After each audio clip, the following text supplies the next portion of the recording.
দুর্নীতি, চাঁদাবাজ ও দখলদার মুক্ত ন্যায়ের বাংলাদেশ গড়ার আহ্বান জানিয়েছেন জামায়াত আমির ডাক্তার শফিকুর রহমান। দুপুরে রাজশাহীতে দলটির কর্মী সম্মেলনে তিনি একথা বলেন। জামায়াত আমির বলেন, জুলাই আন্দোলনে যারা শহীদ হয়েছেন তারা জাতীয় সম্পদ, জাতীয় বীর। জুলাই বিপ্লবে নিহতরা রক্ত দিয়ে স্বাধীনভাবে কথা বলার সুযোগ করে দিয়ে গেছে। তাদের প্রতি জাতি কৃতজ্ঞ ও ঋণী। এ সময় আল্লাহর শক্তিতে বলিয়ান জাতি গঠন করার আহ্বান জানান জামায়াত আমির।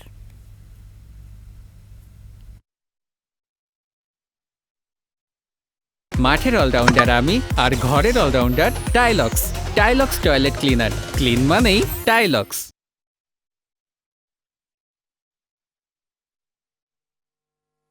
এখানেও চাঁদাবাজি হয়, দখলদারি হয়। এই কাজ যারা করেন, বিনয়ের সাথে তাদেরকে অনুরোধ করি এই কাজটা ছেড়ে দেন। তবে যদি আমাদের এই বিনয়ী অনুরোধ কেউ না মানে, তাহলে তাদের জেনে রাখা উচিত যুদ্ধ আমাদের শেষ হয়নি।